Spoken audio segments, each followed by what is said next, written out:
So you've been asked to rebase your branch instead of merging it. Well, what does that actually mean? Rebasing is one of the most difficult things in Git to master, and a lot of that difficulty comes from not really knowing what's going on inside your repository. In this video, we're going to take a more detailed look at rebasing in Git, and in 10 minutes, I'll take you from typing in commands and hoping for the best to becoming a Git rebase master. Let's do this.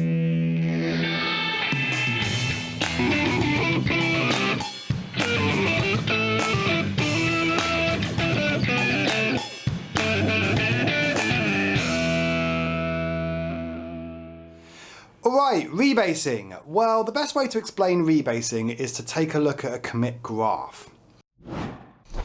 So here we have some commits going into a repository. This is the kind of thing you'd see if you typed git log -- graph onto the command line. Each circle here represents a commit, starting from this commit at the bottom and linking up on the main branch to this commit at the top. You can see we've also got a second branch on this example that starts at the same base commit and links up the right hand side to here. Now let's say the branch down the middle is our main branch and the one on the right hand side is some feature that we're working on. Rebasing is where we take the commits on our feature branch and move them up here.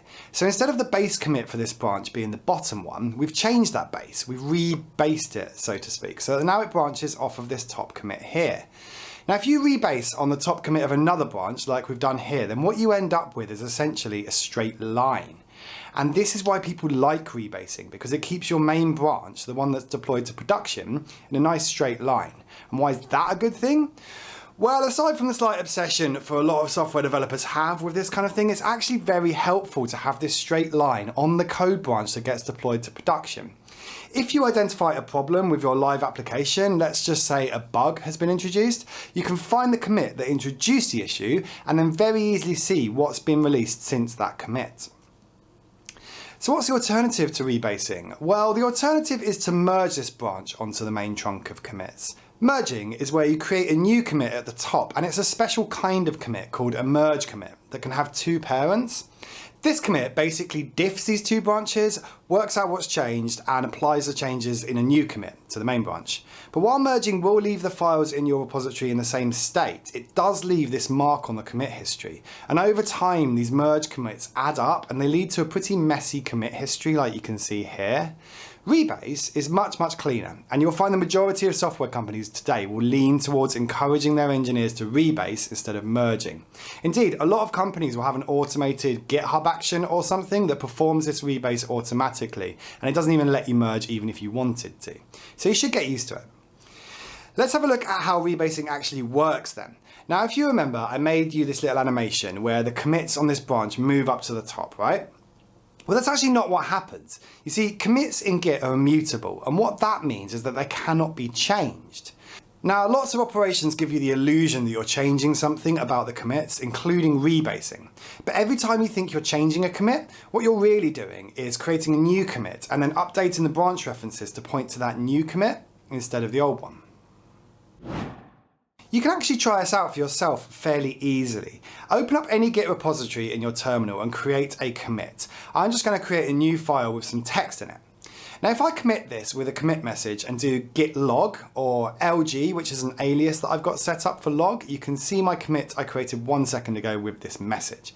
Now this ID here, this 32EB378, that's the commit hash, and you can use this command called git show with that hash to bring up all the detailed information about that commit. So as you can see, I've got the full version of the hash here and I've got the commit message. Now, there's a flag that you can pass into git commit called -- amend. And what that does is it lets you change the commit message of the most recent commit that you made. So here, I'm going to change the message to something in capitals so that we can spot it easily. So here's our git log with our changed commit message at the top. But remember what I just said about commits being immutable. You can't actually change a commit in Git. You can only create a new commit and then update the references to point to that new commit. And that's exactly what we've done here. The giveaway is that the commit hash has changed. You see how it's A6C7ECC? Well, if we scroll up to before I did the amend, you can see that the commit had a different hash. We can use the git show command again on our new commit hash, and there it is with our new commit message.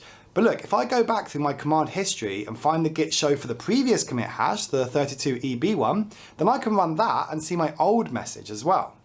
So my old commit is still in there somewhere, and I can still access it if I have the hash. All that's happened is this commit has been removed from our branch and a new version with the updated message has been inserted in its place.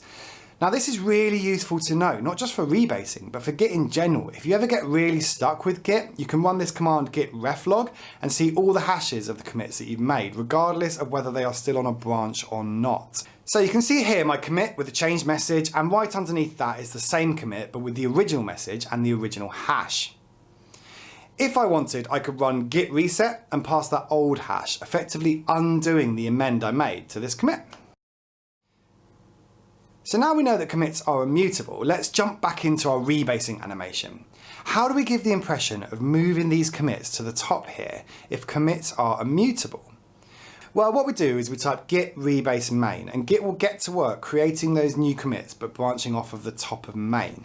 So each commit here in your branch, Git looks at what changes you'd made and it replays those changes on top of the main branch, creating new commits as it goes and adding those commits. If at any point Git can't replay one of your commits, maybe the same line of a file has changed or something like that on your branch that conflicts with main, then what happens is Git will give you a merge conflict for that one commit, and it'll ask you to manually decide how to replay that commit. Remember, because rebasing happens one commit at a time, it is possible to get multiple merge conflicts in a row if you're really unlucky, so make sure you rebase regularly to keep this down. Alright, so once Git has replayed all of your commits and created new commits at the top here with new commit hashes, what it does is it ignores those original commits and says that this is now our branch.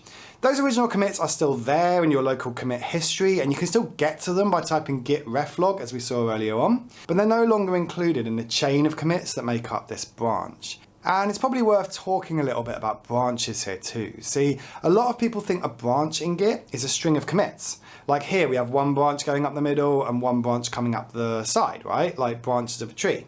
But that's actually not technically correct. A branch in Git is basically just a tag that points to a commit. So in this case, the branch 1 is just a tag that points to the top commit of that branch. The shape comes about because each commit underneath branch 1 has a parent commit. And sometimes those parent commits join up, and that's how it ends up looking like a tree. But the branch, as far as Git concerned, is really just that top commit. It's the tag on that top commit. So when we rebase, all Git does is it creates these new commits as we've seen, and then it moves the branch tag up to the new version of those commits.